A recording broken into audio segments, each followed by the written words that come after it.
Vous désirez remonter le temps? Venez découvrir un véritable musée itinérant à la salle Arlecchino de Clisson le temps d'un week-end.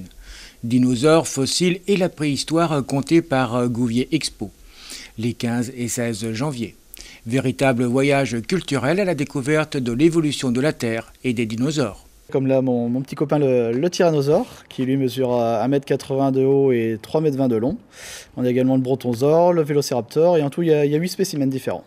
Alors dans cette expo, vous allez avoir tout ce qui va faire l'apparition des dinosaures jusqu'à leur extinction. Donc vous allez avoir toute l'évolution de la Terre, jusqu'au un des scénarios de la fin des dinosaures, jusqu'à la fossilisation avec des répliques de fossiles.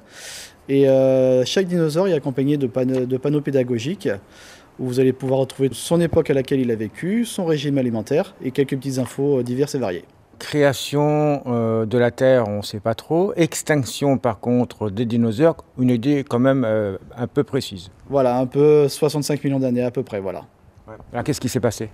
L'un des scénarios, c'est la fameuse météorite, mais bon, qui est toujours un peu controversée dans le monde scientifique. Donc c'est un des scénarios. Et donc beaucoup de gens sont donc fascinés par nos dinosaures. Alors est-ce que vous en savez la raison? Je pense que c'est vrai que c'est une période qui est indémodable, intergénérationnelle. Et je pense que c'est dû beaucoup à ces fameuses créatures dont on sait peu de choses finalement. On en sait beaucoup et peu à la fois.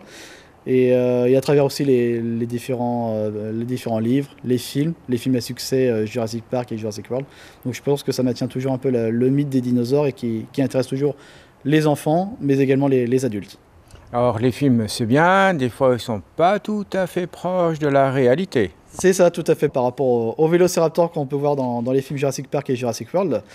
Dans la réalité, ils sont beaucoup plus petits et ils ont des plumes. Et oui, parce que les dinosaures avaient des plumes.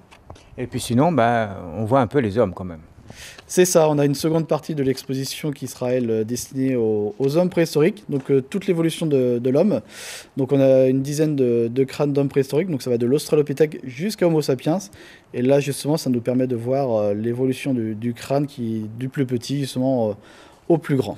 Est-ce qu'on parle un petit peu de la théorie de Darwin? Oui, tout à fait. Ça, on peut pas y échapper. Ça sera vu justement par rapport aux différents panneaux pédagogiques et après, libre à chacun de se faire son propre avis. Oui, là, parce que beaucoup d'hommes, a priori, dans la lignée, c'était quand même pas si simple que ça, puisqu'ils n'avaient pas forcément le même ADN. Hein. C'est ça, de toute manière, on le revoit dans la chronologie de l'homme. On a des spécimens qui apparaissent, mais on ne sait pas à quel moment ils disparaissent.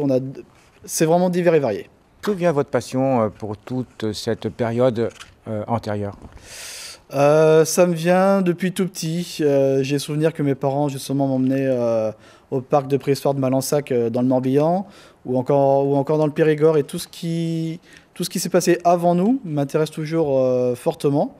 Et c'est pour ça que j'ai eu envie de créer ce petit musée que je déplace un petit peu partout dans le département et faire vraiment découvrir ma passion et montrer aux enfants autre chose un peu que les écrans.